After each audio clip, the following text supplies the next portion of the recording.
மற்றும் தருமபுரி தொகுதி நாம் தமிழர் கட்சியின் வேட்பாளர்கள் மனோஜ்குமார் மற்றும் அபிநயாவை ஆதரித்து பொதுக்கூட்டத்தில் பேசிய சீமான், ஈரோடு, கோவை, சென்னையில் இந்திக்காரர்கள் அதிகரித்து விட்டதாக தெரிவித்தார்.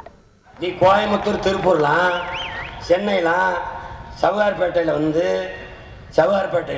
இந்திக்காரன் ஓட்டு போடாமல் ஜெயிக்க முடியாது. நமக்கு அங்கே கட்சி இல்லை. துறைமுகத்தில் நம்ம கட்சி இல்லை. ஏன் தெரியும்? அவன் பூரா வீடு கட்டி நம்ம வந்து ஒரு எப்படி சொல்கிறது, வேற்றுக்கிற மாதிரி பார்க்குறான். இப்போ வட இந்தியா 1.5 கோடி பேர் வந்துட்டான். இப்போ அவன் என்ன பண்ணுறான் தெரியுமில்ல? அவன் நின்று தான் ஜெயிப்பான், அவன் தான் தேவான். இங்கே பாரு, மோடி கூட்டத்துக்கு கூகுன்னு வந்து கைதட்டால எவனும் தமிழன் கிடையாது.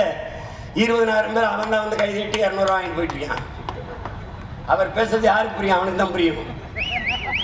கைதட்டிட்டு போயிட்டு இருக்கான். வட இந்திய காங்கிரஸ் ஓட்டு கூட கிடையாது, கம்ப்ளீட் பிஜேபி ஓட்டர்ஸ். இந்திய திணிச்சா எதிர்த்தா நான் இந்திக்காரனை திரிக்கிறேன். என்னடா பண்ணுவேங்கிறான். உன் மையன்ட்ட ஒரு அதிகாரத்தை கொடுத்து விடு, ஒரு 5 ஆண்டு. எந்த ட்ரெயினில் ஏறினா அதே ட்ரெயின் ரிவர்ஸில் போகணும். நிலத்தை விட்டுறாத, உன் தாய் நிலத்தை விட்டுறாத.